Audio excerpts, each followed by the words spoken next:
अस्सलाम वालेकुम मोहतरम नाजरीन, मैं उम्मीद करती हूँ कि आप सब खैरियत से होंगे। मैं हूँ आपकी मेज़बान अज़रा आलम और आज के व्लॉग में हम एक निहायत अहम मौजू पर बात करेंगे जो शायद हमारी ख़बरों में इतना नुमाया ना हो, लेकिन दुनिया की सियासत, अमन और इंसानियत के लिए एक बड़ा चैलेंज है। जी हाँ, आज हम बात करेंगे शाम की मौजूदा सूरत हाल की। आज के व्लॉग में हम इस तनाज़ुर के मुख्तलिफ पहलुओं को समझने की कोशिश करेंगे। इसकी वजूहात क्या हैं, मौजूदा हालात, आलमी ताकतों का इसमें क्या किरदार है और सबसे बढ़कर वहाँ के बेगुनाह अवाम की हालत ज़ार पर। शाम के तारीखी पस मंज़र की बात करूँ तो शाम की कहानी आज की नहीं बल्कि कई दहाइयों पुरानी है। शाम मशरिक़ वुस्ता का एक अहम मुल्क है जो अपनी तारीख़ी, सकाफ़ती और जोग्राफियाई अहमियत की वजह से हमेशा आलमी सियासत का मरकज़ रहा है। 2011 में अरब स्प्रिंग के दौरान जब खित्ते के कई ममालिक में अवामी मुजाहिरे शुरू हुए तो शाम भी इससे महफूज ना रहा। लोग जमहूरी हुकूक और आज़ादी की मांग के साथ सड़कों पर निकले, लेकिन जल्द ही ये मुजाहिरे खाना जंगी में तब्दील हो गए और ये खाना जंगी शाम को कई हिस्सों में तकसीम कर गई। एक तरफ सदर बशर अल असद की हुकूमत, दूसरी तरफ बागी ग्रुप्स, कुर्द, मलेशिया और दाइश जैसे दहशतगर्द तंजीमें। अंदरूनी तनाज़ुआत में इजाफा तब हुआ जब मुख्तलिफ आलमी ताकतों ने इस तनाज़ुर में अपनी मदाखलत शुरू की। अमरीका, रूस, ईरान और तुर्की जैसे ममालिक अपने अपने मफादात के लिए शाम में शामिल हुए, जिससे मसला मज़ीद पेचीदा हो गया। आज का शाम जंग के ज़ख्मों से भरा हुआ है।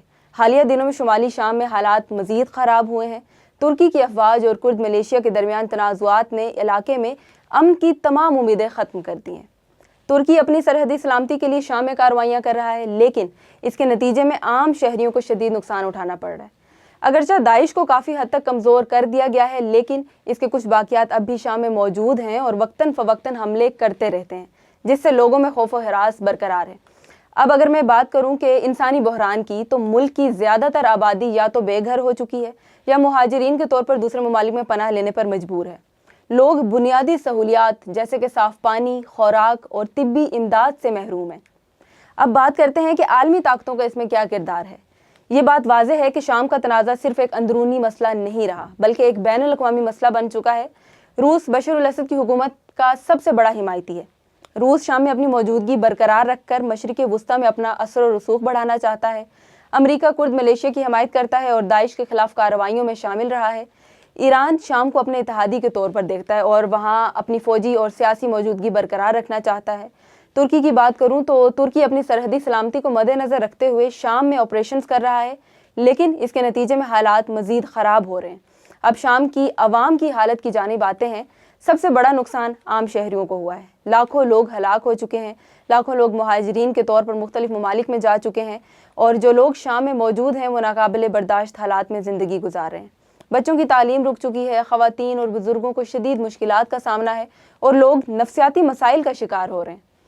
अब अगर मैं बात करूं कि मुस्तकबिल के खदशात क्या हैं, तो शाम की सूरत हाल हमें कई सवालात पर गौर करने पर मजबूर करती है। पहला, क्या शाम एक दिन दोबारा मुस्तहकिम हो सकेगा?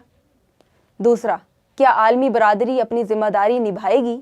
तीसरा, क्या ये तनाज़ा कभी ख़त्म नहीं होगा या ये मज़ीद शिद्दत इख्तियार करेगा? और चौथा, ये कि शाम के मुहाजिरीन का मुस्तकबिल क्या होगा? अब इस सब में हमारी ज़िम्मेदारी क्या है? हमें शाम जैसे मसाइल के बारे में आवाज़ उठानी चाहिए।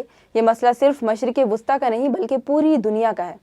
अगर हम अपने इर्द गिर्द के मसाइल पर बात नहीं करेंगे तो हम भी उन मज़लूम लोगों की हालत के ज़िम्मेदार होंगे। शाम की आवाम के लिए दुआ करें और उनके मसाइल पर बात करते रहें ताकि दुनिया उस तरफ तवज्जो दे। और अगर आपको मेरा व्लॉग पसंद आया हो तो बराए करम इसे लाइक करें, अपने दोस्तों के साथ शेयर करें और मेरे चैनल को सब्सक्राइब करें। आप सबकी राय बहुत अहम है। मुझे इजाज़त दीजिए। अल्लाह हाफ़िज़।